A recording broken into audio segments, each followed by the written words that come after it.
ফার্স্টে আমরা দেখব ডিজিটাল সিগনেচার, তারপরে আরএসএ অ্যালগরিদমের একটা ম্যাথ দেখব। ডিজিটাল সিগনেচার কেন আসলো? অনেক সময় হয় না মানুষের আইডি হ্যাক হয়ে যায়, তারপর তার আইডি থেকে উল্টাপাল্টা মেসেজ যায় যে ভাই আমার 10,000 টাকা লাগবে, 20,000 টাকা লাগবে। তখন ওই সাইডে যে আছে সে তো বুঝে না যে ওর আইডি হ্যাক হয়েছে, ও টাকা দিয়ে দেয়। পরবর্তীতে জানতে পারো আইডি হ্যাক, ওর টাকাটাও নষ্ট, সব কিছু। তো এই ক্ষতির থেকে বা এই প্রবলেম থেকে বাঁচার জন্য আমাদের আসছে ডিজিটাল সিগনেচার। যে যদি এ ব্যক্তি বি ব্যক্তিকে মেসেজ দেয় যে ভাই আমার 500 টাকা লাগবে, তাহলে ওর মেসেজের সাথে একটা ওর সিগনেচার চাবে, ডিজিটাল সিগনেচার, যেটা একমাত্র ওর এটাই প্রমাণ করে যে এই একমাত্র মানে এই নামে যে অ্যাকাউন্টের ব্যক্তি আছে সিগনেচারটা তারই, এটা প্রমাণ করবে। আচ্ছা, এটা কিভাবে করবে আমরা এটাই দেখব। ফার্স্টে একটা মেসেজ, এলাইস নামে একটা ব্যক্তি একটা মেসেজ পাঠাচ্ছে। মেসেজটাকে এখন সিকিউর করে ওর কাছে পাঠাবো, যেন ও আবার এটা যাচাই করে দেখতে পারে যে এলআইসি পাঠাইছে। তো ফার্স্টে মেসেজ যাবে, মেসেজটাকে আমরা একটা ক্রিপ্টোগ্রাফিক হ্যাশ ফাংশনের ভিতর নিব। মানে হ্যাশ ফাংশন কি? হ্যাশ ফাংশন হচ্ছে এই যে একটা মেসেজ পাঠাইলো এটার একটা সামারি। মানে ধরো যদি এখানে বিকাশ নামে একটা মেসেজ পাঠাই, তার একটা সামারি এখানে আসবে হ্যাশ ফাংশনের ভিতর নিল। তো একটা হ্যাশ ভ্যালু পাইলাম, মানে হ্যাশ ভ্যালু হলে যেই সামারিটা পাবো ওইটা একটা হ্যাশ ভ্যালু। এখন এই হ্যাশ ভ্যালুটাকে আমরা এনক্রিপ্ট করব একটা প্রাইভেট কিয়ের মাধ্যমে। প্রাইভেট কিয়ের মাধ্যমে এনক্রিপ্ট করার পরে একটা আমাদের সিগনেচার জেনারেট হবে। এই সিগনেচারের ভিতরে কি থাকবে? সিগনেচারের ভিতরে থাকবে একটা তো হ্যাশ ফাংশন থাকবে, আর একটা থাকবে হলো আমাদের প্রাইভেট কি, এই যে যেখানে যেটা দিয়ে আমরা এনক্রিপ্ট করলাম, এই হ্যাশ ফাংশনটাকে যেটা দিয়ে এনক্রিপ্ট করলাম সেই প্রাইভেট কিটা থাকবে, আর সিগনেচারের ভিতরে থাকবে হলো হ্যাশ ফাংশনটা। এই দুটো জিনিস এই সিগনেচারে থাকবে। তারপরে যখন আমরা রিসিভারকে পাঠাবো, রিসিভারকে আমাদের এই মেসেজের সাথে এই সিগনেচার অ্যাড হয়ে চলে যাবে। তারপর ধরো বব এই মেসেজটা পাইছে, পাওয়ার পরে ও এখন টেস্ট করবে কীভাবে যে আমাকে যে এলআইসি এই মেসেজটা পাঠাইছে। এটার জন্য এটা দুইটা পার্ট, একটা মেসেজ পার্ট, একটা সিগনেচার পার্ট। এখন মেসেজটাকে যে ধরো বিকাশ মেসেজই ওর কাছে আসছে, আসার পরেও হ্যাশ ফাংশনের মাধ্যমে পাস করবে। তাহলে এইখানে হ্যাশ ফাংশনের মাধ্যমে পাস করার, বিকাশ মেসেজটাকে হ্যাশ ফাংশনে পাস করার পরে যেই ভ্যালুটা পাইছিল ওই সেম হ্যাশ ভ্যালুতে পাইলো। এখন সিগনেচারেও টেস্ট করব যে ওই হ্যাশ ভ্যালুটাও সেম আসছে কিনা। এই যে এখানে একটা হ্যাশ ভ্যালু আসছিল না, এটা চেক করব যে সেম আসছে কিনা। আচ্ছা, এখন সিগনেচারটা তো আমাদের কি ছিল? এনক্রিপ্ট করা ছিল না? এই যে সিগনেচারটা এনক্রিপ্ট হয়েছিল কিন্তু প্রাইভেট কি দিয়ে, তো এটাকে এখন ডিক্রিপ্ট করতে হবে। মানে এখানে তালা দেওয়া ছিল, এনক্রিপ্ট মানে তালা দেওয়া ছিল, এটাকে এখন তালা খুলতে হবে। তালা খোলার জন্য এই যে আমাদের একটা চাবি আছে, কোন চাবি?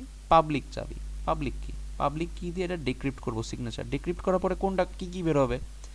একটা হ্যাশ ফাংশন বের হবে না? এখানে যেহেতু এনক্রিপ্ট করছিলাম হ্যাশ ফাংশন ছিল, ডিক্রিপ্ট করার পরে একটা হ্যাশ ফাংশন আসবে। এখন চেক করব যে মেসেজের যে হ্যাশ ফাংশন আসছে আর আমার চাবি মানে সিগনেচারের যে হ্যাশ ফাংশন আসছে দুটো সেম কিনা। যদি সেম হয় তাহলে ঠিক আছে, মেসেজটা আমাকে এলআইসি পাঠাইছে।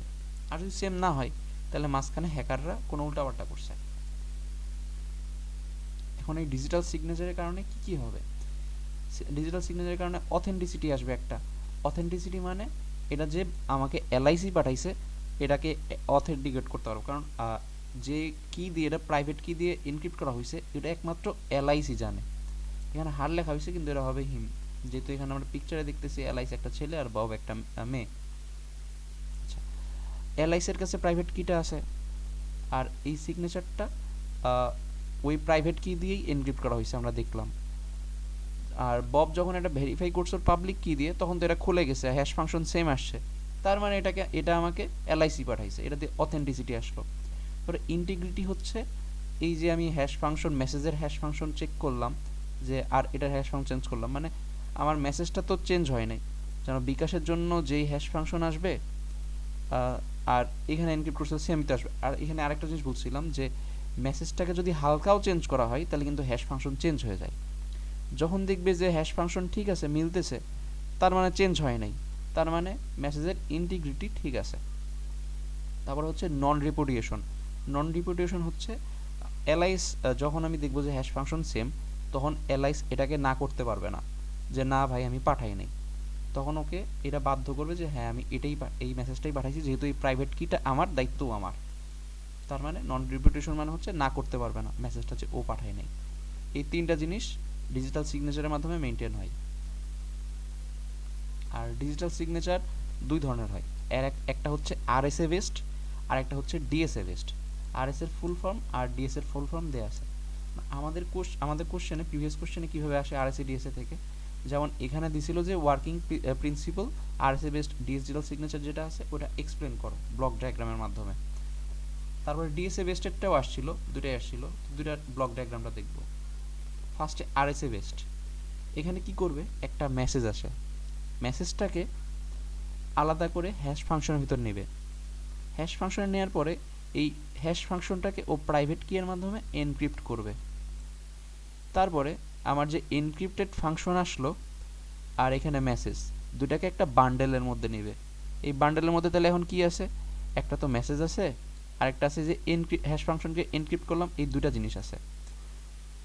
এটা হলো সেন্ডার সেন্ড করবে, তো যখন রিসিভার পাবে তো এখন ও একটা মেসেজ পাবে, সাথে এই যে আমার এনক্রিপ্টেড মেসেজ এটা পাবে। এখন চেক করবে কিভাবে যে আমাকে যে পাঠাইছে ওটা ঠিক আছে কিনা। ফার্স্টে মেসেজের মধ্যে একটা হ্যাশ ফাংশন দিবে, হ্যাশ ফাংশন দিয়ে যেটা পাবে ওটাকে রাখবে। তারপর হলো এই যে একটা জিনিসকে আমরা, এই যে হ্যাশ ফাংশনকে আমরা এনক্রিপ্ট করে দিছিলাম, মানে তালা মেরে দিছিলাম, এটাকে তো খুলবে, খোলার জন্য ওর পাবলিক কি ইউজ করবে। পাবলিক কি দিয়ে ডিক্রিপ্ট করলো, এটার ভিতরে কি ছিল এনক্রিপ্ট করা, হ্যাশ ফাংশন এনক্রিপ্ট করা ছিল, তাহলে এখান থেকে একটা হ্যাশ ফাংশন পাবে। পরে মেসেজের হ্যাশ ফাংশন আর এই যেই যেটা এনক্রিপ্ট করা ছিল ওটার হ্যাশ ফাংশন চেক করবে যে সেম কিনা। এখন এটার হ্যাশ ফাংশন বলতে কি বোঝায়, এটা তো মেসেজেরই হ্যাশ ফাংশন এনক্রিপ্ট করছিলাম, তাহলে এই মেসেজের এনক্রিপশন হ্যাশ ফাংশনের যেটা আর এটা যেটা এনক্রিপ্ট হয়ে আসছে এটাকে ডিক্রিপ্ট করলাম, দুটোরই তো সেম হবে হ্যাশ ফাংশন। তো এইভাবে চেক করতে পারবে, আর সেম না হলে তো হ্যাক হয়েছে, এভাবে বুঝতে পারবো। তারপর ডিএসএ বেসড, ডিএসএ বেসডে হলো এনক্রিপ্ট করার সময়, মানে সিগনেচার দেওয়ার সময় তখন আমাদের দুটা এক্সট্রা টার্ম লাগে, এটা দেখবো। ফার্স্টে তো মেসেজ বান্ডেলের মধ্যে যাবে, আর এই মেসেজটাকে হ্যাশ ফাংশনের ভিতর নিয়ে এনক্রিপ্ট করে দিয়েছিলাম আগের বার ডিরেক্ট, এবার ডাইরেক্ট ইনক্রিপ্ট করতে পারবো না ডিএসএ বেসডে। এই হ্যাশ ফাংশনটা থেকে আমাদের একটা সিগনেচার জেনারেট হবে, এই সিগনেচারের ভিতরে কি থাকবে, একটা আমাদের প্রাইভেট কি থাকবে, আগের বারও প্রাইভেট কি ছিল যে আরএসএ বেসডে করছিলাম, প্রাইভেট কি তো থাকবেই। ডিজিটাল সিগনেচারে আমাদের প্রাইভেট কি দিয়ে এনক্রিপ্ট করে, আচ্ছা এনক্রিপ্ট করলো প্রাইভেট কি দিয়ে, এর ভিতরে আর কি কি থাকবে, আর একটা থাকবে PU অফ G, মানে এটার ফুল মিনিং হচ্ছে গ্লোবাল পাবলিক কি। আচ্ছা গ্লোবাল পাবলিক কি থাকলো, আর একটা কে থাকবে, কে হচ্ছে র্যান্ডম ভেরিয়েবল, যে কোনো র্যান্ডম একটা মান দিতে পারে এই মেসেজের জন্য বা এই হ্যাশ ফাংশনের জন্য। আসলে এটাকে আমরা এখন এই সিগনেচার আর এই মেসেজটা একসাথে আমরা একটা বান্ডেলের মধ্যে চলে গেল। এখানে আরেকটা জিনিস যাবে যে কে বা র্যান্ডম ভেরিয়েবল তিনটাই আর কি এখানে যাবে। যাওয়ার পরে রিসিভার যখন পাবে তখন কিন্তু এই পুরো বান্ডেলটা খুলে দেখবে কি কি আছে, মেসেজ আছে, একটা মেসেজ থাকবে আর একটা সিগনেচার আর একটা আর মানে র্যান্ডম ভেরিয়েবলটা, আর মানে র্যান্ডম, ঠিক আছে, তিনটা জিনিস পাইলো। এখনও চেক করবে কীভাবে যে আমাকে ওই পাঠাইছে কিনা, চেক করার জন্য প্রত্যেকটার মধ্যে হ্যাশ ফাংশন বা যেটা এনক্রিপ্ট করা থাকবে ওটাকে আমরা ডিক্রিপ্ট করব। আচ্ছা মেসেজকে আমরা হ্যাশ ফাংশনের ভিতর নিব, নিয়ে একটা ভ্যালু পাইলাম রাখবো, পরে ভেরিফিকেশন করব বাকি দুইটার সাথে। তারপরে সিগনেচারকে তো আমরা এনক্রিপ্ট করে পাঠাইছিলাম প্রাইভেট কি আর ইয়েটা দিয়ে, গ্লোবাল পাবলিক কি দিয়ে, তো এটাকে খুলবো, খোলার জন্য কি কি কি দিতে হবে, আমাদের একটা ওই গ্লোবাল পাবলিক কি দিতে হবে, আর আগেরবার প্রাইভেট কি দিয়ে এনক্রিপ্ট করছিলাম, তাহলে খোলার সময় পাবলিক কি দিয়ে ডিক্রিপ্ট করব। আর আসবে কোনটা, আর র্যান্ডম ভেরিয়েবল। এই তিনটা, এই যে হ্যাশ ফাংশন আসলো, সিগনেচার আসলো, সিগনেচারকে ভাঙলাম, আর র্যান্ডম ভেরিয়েবল, তিনটাকে কম্পেয়ার করবে, যদি তিনটাই ঠিক থাকে তাহলে ঠিক আছে, আমার কোনো হ্যাকট্যাক হয় নাই, এটাই আর কি বোঝায়। এই তিনটারই ব্লক ডায়াগ্রাম শিখতে হবে। তারপরে এবার ম্যাথে আসি। ম্যাথ হচ্ছে আমাদের আরেকটা টপিক, এটা হচ্ছে পাবলিক কি ক্রিপ্টোগ্রাফি, এই টপিকটা একটা ম্যাথ। আচ্ছা এখানে কি হয়, এখানে হলো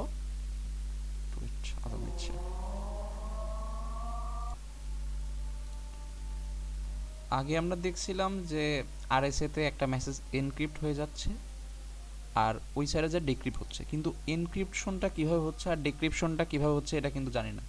তো এই ম্যাথের মধ্যে এনক্রিপশন আর ডিক্রিপশনটা আমরা দেখব। এখানে একটা দেখাইছে, এ নামে একটা ডিভাইস আছে, এ নামের ডিভাইস থেকে একটা প্লেন টেক্সট যাচ্ছে, সেটা হলো রিসিভারের কাছে।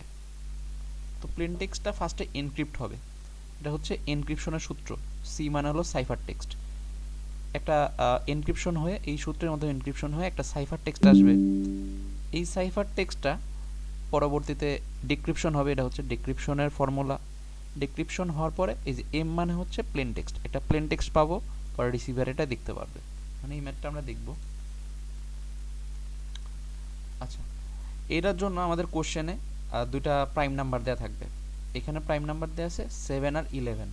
যদি আগের কোশ্চেন দেখি, আগের কোশ্চেনে এই যে এখানে 2 এর বি, এখানে using the prime numbers P equal to 7 আর কিউ ইকুয়াল টু 11, আর এখানে সিনারিও দিয়েছিল আরএস এর একটা সিনারিও।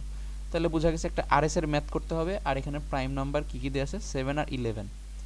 এই ম্যাথে আমরা 7 আর 11 দিয়ে করছি। আচ্ছা, 7 আর 11 নেওয়ার পরে আমাদের পরের স্টেপে কী করতে হবে, এন এর ভ্যালু বের করতে হবে। এন মানে হচ্ছে পি আর কিউ, মানে প্রাইম নাম্বার দুইটার গুণফল। 77 গুণ করে 77 আসলো এন এর মান।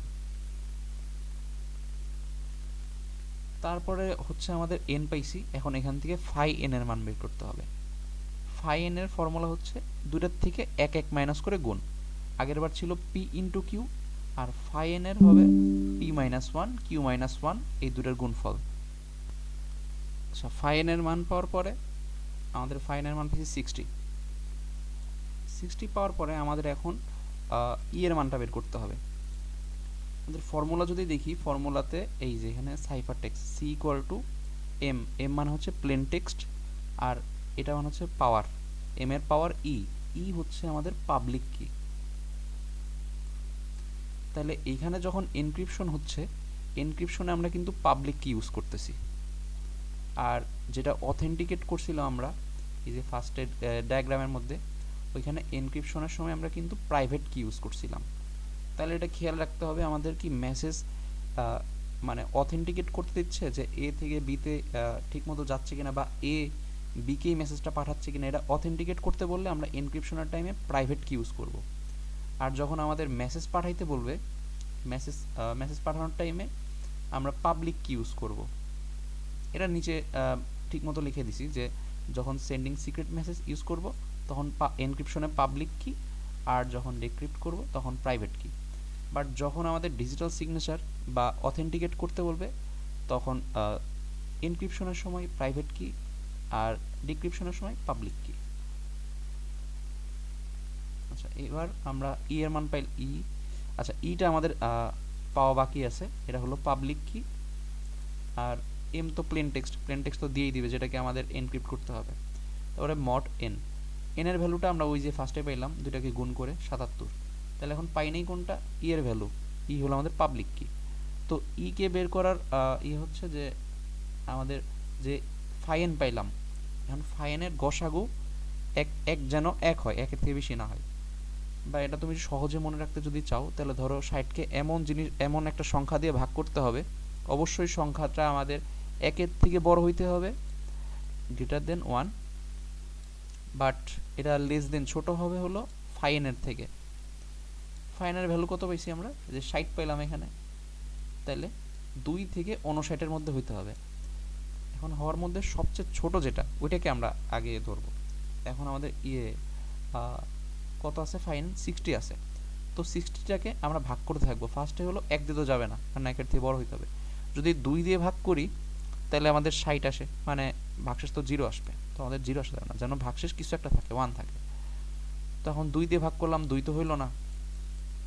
এখন 3 দিয়ে ভাগ করি তো 60কে যাবে, 3 20 60, 3 দিয়ে হবে না।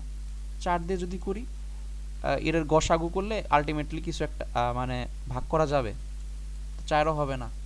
এবার 5কে দিয়ে যদি 60কে করি, 5 60 যাবে, 5ও হবে না। তারপরে 6 দিয়ে যদি করি, 6 2 60 তো ইজিলি যাবে। মানে এগুলো আর কি গসাগু করে। গসাগু কীভাবে করে, এই যে ধরো 60কে যদি আমরা এখন ধরো 3 দিয়ে করতেছি, 3 দিয়ে করলে ফার্স্টে হলো 20 দিয়ে যাবে। তারপরে 20কে যদি ভাগ করি, 2 দিয়ে করব, 10 দুগুণে 20। তারপরে যদি 10কে করি, 2 দিয়ে করব, 5 দুগুণে 10। শেষে 5কে 5 দিয়ে করলে, তো আমাদের ভাগ যাবে এরকম জিনিস দিয়ে করা যাবে না, এমন জিনিস দিয়ে করতে হবে যেন 60 একদম মানে পুরোপুরি ভাগ না যায়, কিছু একটা আমাদের অবশিষ্ট থাকে যেটাকে আমরা আর পরবর্তীতে ভাগ করতে পারবো না। আচ্ছা ধর 6 এর পরে 7 দিয়ে করব, 7 দিয়ে যদি করি তাহলে 60কে কিন্তু যাবে না, 7 7 49, আচ্ছা 7 8 56 এই পর্যন্ত যাবে, 4 কিন্তু আমাদের থেকে যাচ্ছে, এই জন্য 7 তো হচ্ছে না, তাই আমাদের আমাদের এর ভ্যালুটা হবে 7। তারপরে আর এখানে তো সূত্রে আর কিছু পাওয়ার নাই, তাহলে এম এর ভ্যালু এখন খালি সূত্রের মানগুলো বসাবো। এম এর ভ্যালু আমরা এখানে ধরে নিছি প্লেন টেক্সট, এই যে হিয়ার এম ইকুয়াল টু 9, এটা কোশ্চেনে দেওয়া থাকবে, আমাদের প্লেন টেক্সট হলো 9, এটাকে আমরা এনক্রিপ্ট করব। আর ই এর ভ্যালু 7 পাইছি, 7 বসাইছি উপরে, তারপরে মড 77। তারপর এটার মডটা কীভাবে হয়েছে, এটা কিন্তু নর্মাল মডে না, আমরা নর্মাল মড কীভাবে করতাম, ধরো যে কোনো একটা সংখ্যা থাকতো, ধরো 128 মড 77, তখন এটাকে মড কীভাবে করতাম,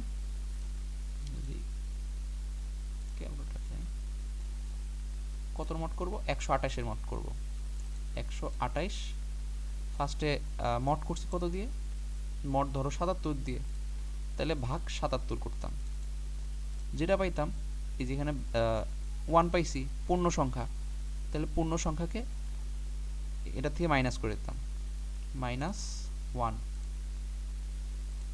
পাইছি কত এটা, কারণ এটাকে গুণ করতাম লাস্টলি 77, যেটা দিয়ে আমাদের মড করতে হবে, করলে 51 পাইছি। তাহলে যখন 128 মড 77 করব তখন আমাদের মড আসবে কত, 51। বাট যখন এই যে পাওয়ারওয়ালাগুলো করবা, পাওয়ারওয়ালাগুলোই এই যে এই নিয়মে করা যাবে না, তখন কীভাবে করতে হবে এটা পরের ম্যাথ দেখাচ্ছি। এবার হলো ডিক্রিপশনটা করব। ডিক্রিপশনের জন্য আমরা কি করি, সাইফার টেক্সট যেটা থাকে ওটাকে আমরা প্লেন টেক্সটে কনভার্ট করি। এটার ফর্মুলা কি, এটার ফর্মুলা হচ্ছে m equal to c to the power d mod n। এখন c কি, c হচ্ছে আমাদের সাইফার টেক্সট, mটা তো প্লেন টেক্সট জানি, আর ডটা এখন আমাদের প্রাইভেট কি pr, আর মড n তো n এর ভ্যালু তো আমরা বের করবই, n এর ভ্যালু তো ওইখানেও বের করছিলাম, এখানেও আলাদা আলাদা বের করলাম, যে n এর ভ্যালু হচ্ছে আমাদের দুটো প্রাইম নাম্বারের গুণফল, 7 × 11 77।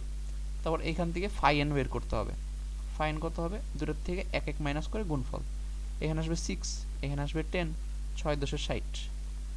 এবার হচ্ছে আমাদের ডি এর মানটা বা প্রাইভেট কি এর মানটা বের করতে হবে। আগেরবার প্রাইভেট কি এর মান কীভাবে বের করছি, পাবলিক কি এর মান কীভাবে বের করছিলাম, যে এমন সংখ্যা দিয়ে ভাগ করতে হবে যেন গসাগু 1 না থাকে, এবার 7 আসছিল আগেরবার। বাট এটার প্রাইভেট কি বের করার জন্য আমাদের আলাদা একটা ফর্মুলা আছে, ফর্মুলা হচ্ছে যেটা d equal to 1 plus k into phi n by e. এখানে কোন কোন ভ্যালুগুলো জানি, এ তো আমাদের 1 তো আমরা জানি, 1 তো এর কোনো ইয়ে নেই। তারপরে কে হচ্ছে আমাদের একটা র্যান্ডম ভেরিয়েবল, আচ্ছা এটা পরে দেখাচ্ছি কে কোনটা। তারপরে হচ্ছে ফাইনের ভ্যালুটা এখানে 60 পেয়ে গেছি, আর ইটা ওই যে ওইখানে পাইছিলাম আমাদের পাবলিক কি, যেটা পাবলিক কি পাইছিলাম 7 হয়ে গেল, এখানে আবার পাবলিক কিটা আবারও বের করে দেখাইছি 7। এখন তুমি করবা 1 প্লাস ফাইনের ভ্যালু কত 60 বাই এর ভ্যালু 7, এটাকে গুণ করবা। এটা যদি তুমি করো তাহলে দেখবা যে তোমার একটা দশমিক সংখ্যা আসতেছে। দশমিক সংখ্যা আমাদের টার্গেট হলো দশমিক সংখ্যা আসা যাবে না, পূর্ণ সংখ্যা আসতে হবে, এই জন্য কে নামে একটা ইয়ে দিয়ে দিছি এখানে, মানে 60কে এমন একটা সংখ্যা দ্বারা গুণ করতে হবে যেন এখানে পূর্ণ সংখ্যা আসে। তো 1 দিয়ে তো ফার্স্টেই করছি, তো 1 হবে না, তো 2 দিয়ে করব, 1 প্লাস 2 × 60। তারপর যদি পূর্ণ সংখ্যা আসে ভালো, আর না আসলে ওটা 2 এর পরে 3 দিয়ে করব, 3 এর পরে 4 দিয়ে করব, এভাবে করতে করতে আমার 5 আসছে, 5 দিয়ে করলে একটা পূর্ণ সংখ্যা আসে 43। তো ডি এর ভ্যালু পেয়ে গেলাম। আমাদের এখানে ফর্মুলায় জাস্ট বসাই দিলেই হয়ে যাবে। সি এর ভ্যালু আমাদের 37, সাইফারটেক্স 37, এই যেখান থেকে পাইছিলাম, এই যেখানে সি এর ভ্যালু 37 পাইছিলাম। সাইফার টেক্সটকে আমরা প্লেন টেক্সটে কনভার্ট করব 37। তারপর ডি এর ভ্যালু এই যেখানে পাইলাম 43, মড 77। এখন আমরা এই মডটা করবো কীভাবে?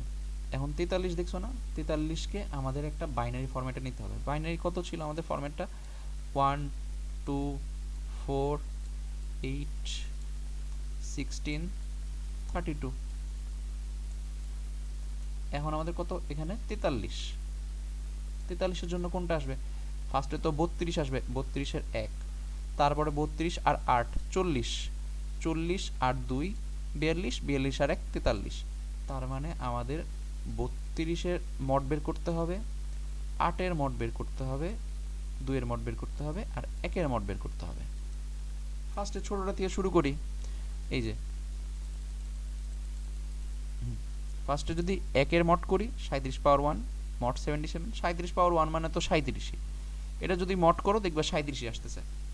এটা যদি ধরো 144 1 পাওয়ার 1 মড 177 থাকতো তাহলে 144 আসতো, মানে 1 দিয়ে যদি কোনোটার মড করো ওই ভ্যালুটাই আসে। ক্যালকুলেটরও করতে পারো। আচ্ছা করে দেখাই, এটা 37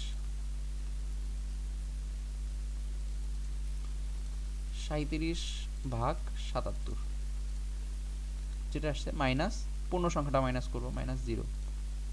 এখন গুণ করব 77 দিয়ে, যেটা আমাদের মড ছিল। 37 আসছে, 37 লিখছি, মডের ভ্যালু 37 আসছে। এবার কত করব? এবারে যে 2-এরটা করব, সিলেক্ট করে রাখি। 1 2 8 আর 32। আচ্ছা 1-এরটা করছি, এবার 2-এরটা করব। 2 মানে কি? 37 পাওয়ার 1 ইন্টু 37 পাওয়ার 1। গুণ থাকলে পাওয়ারগুলো যোগ হয় না, তাহলে 37 পাওয়ারগুলো যদি যোগ হয় 1 + 1 2ই হয়। আচ্ছা তার মানে 37 পাওয়ার 2-এরটা এভাবে করতে পারি। এখন 37 পাওয়ার 1-এর মান কত পাইছিলাম? এই যে উপরে পাইছিলাম 37 বসছে, আবারও 37 বসছে, দুটার মান যেহেতু সেম। তারপরে দুটোর গুণ করলে কত হয়? 1369। এবার আমরা 1369-এর মড করব। আমরা বলছিলাম এই যে পূর্ণ সংখ্যা এরকম যেগুলো থাকে এগুলোর মড আমরা ইজিলি করতে পারি। এবার যদি ক্যালকুলেটরে 1369-এরটা করি,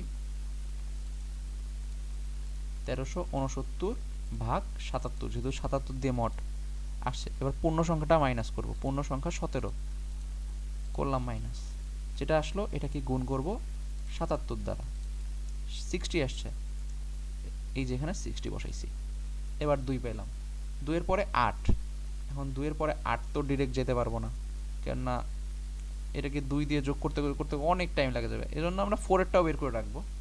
এই যে 4-এরটা বের করছি, 4-এরটা বের করা ইজি। 37 পাওয়ার 2, 37 পাওয়ার 2 পাওয়ারগুলো যোগ হলে হয় 37 পাওয়ার 4, তাহলে এটাকে করতে পারি। 37 পাওয়ার 2 এর ভ্যালুটা আমরা অলরেডি এখানে বের করে রাখছি, মডের ভ্যালুটা 60, 60 ইন্টু 60 3600 আসছে। এবার এটাকে মড করতে পারবো ইজিলি, মড করলে আসবে 58। এইবার আমরা 8-কে করতে পারবো, যেটা আমাদের দরকার।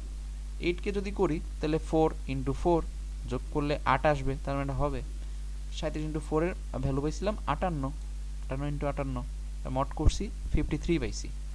এবার দেখি কোনটা করব। এবার 8 থেকে আমাদের লাগবে হলো 32, কারণ 8 32 তো মাঝখানে অনেক ডিফারেন্স, সেজন্য আমরা 16টাও করে রাখবো। 16টা করছি, 8 ইন্টু 8 হবে, ভ্যালু পাইছি 37। এবার তো 32 এটা করতে পারবো, কারণ না 16 আর 16, এই 16 আর 16 যদি দুইবার যোগ করি পাওয়ার এখানে ইন্টু হবে, ইন্টু করি তাহলে তো 16 আর 16 যোগ করলে 32 হয়। আচ্ছা এখন 37 পাওয়ার এটার 37 পাওয়ার 16-এর ভ্যালু কত? 37 আসছিল, 37 ইন্টু 37 1369, এটা মড করলে আসবে 60। এবার সবগুলার ভ্যালু আমরা পেয়ে গেলাম, এই যে 32-এর পাইলাম, 8-এর পাইলাম, 2-এর পাইলাম, 1-এর পাইলাম। এবার সিরিয়ালি দুইটা করে গুণ করে আগাবো। ফার্স্টে হলো 32-এর মডের ভ্যালু যেটা পাইছি আর 8-এর ভ্যালু যেটা পাইছি এটার গুণ করবো। 32 আর 8-এর ভ্যালু কত পাইছি? 32-এ পাইছি 60 আর 8-এর পাইছি 53। এই যে ফার্স্ট 32 ইন্টু 8, 32 ইন্টু 8-এর করলে আসছে 60 আর 53 পাইছিলাম, হ্যাঁ 60 আর 53 গুণ করলে হয় এত, এটা মড করলে 23। এবার 23 আসলো, এটুক কতটুকুর ভ্যালু আসলো? 32 আর 8 যোগ করলে 40, আমাদের করতে হবে 43 পর্যন্ত। এরপর 2-এরটার সাথে করতে হবে, তাহলে এটা হলো 40, 40-এর সাথে গুণ হবে 2-এরটা, 37 পাওয়ার 2 এটা যে ভ্যালু আসছিল ওটা মড করতে হবে 23। আর 37 পাওয়ার 2-এর ভ্যালু কত ছিল আমাদের? এই যেখানে বের করছিলাম 60, 37 পাওয়ার 2-এর ভ্যালুটা 60 দ্বারা গুণ হয়েছে 1380, এটা মড করলে 71, এবার 71 পর্যন্ত কত মড আসছে আমাদের? আগে ছিল 32 48, আর এখানে 2 যোগ করছি 42, লাস্টে 1, 1 এর সাথে এই যে 42টা ইনটু 1 মানে 43টা পুরো মানে এটাই হলো লাস্ট আমাদের ফাইনালি। এটা গুণ করলে কত হবে? 37 পাওয়ার 1 এর ভ্যালু পাইছিলাম, এই যে 1 পাই 37 পাইছিলাম, 37 দ্বারা গুণ হবে, মড করলে আসে 9। তাহলে ফাইনাল আনসার আমাদের এর মডের আনসার আসবে 9, প্লেন টেক্সট আমাদের 9। এতটুকুই ছিল। এরপরে হলো যদি একটু ব্লক ডায়াগ্রাম পড়তে পারো, অনেক কোশ্চেন দেখলাম যে ব্লক ডায়াগ্রাম আসছে। এই যে আমাদের যে পাবলিক ক্রিপ্টোগ্রাফিক স্লাইড দিছে, এখানে হলো প্রথম দিকে এই যে আমাদের ব্লক ডায়াগ্রামগুলো করা আছে, এখানে দেখতে পারো। এর ওই যে আগের মতো এই যে একটা মেসেজ গেছে, এনক্রিপশন হয়েছে, এনক্রিপশন হওয়ার পরে সাইফার টেক্সট পাইছি, এবার সাইফার টেক্সটকে ডিক্রিপ্ট করছি, একটা ফাইনাল আনসার পাইছি। এরকম কতগুলো ডায়াগ্রাম দেওয়া আছে, এগুলো দেখে রাখতে পারো।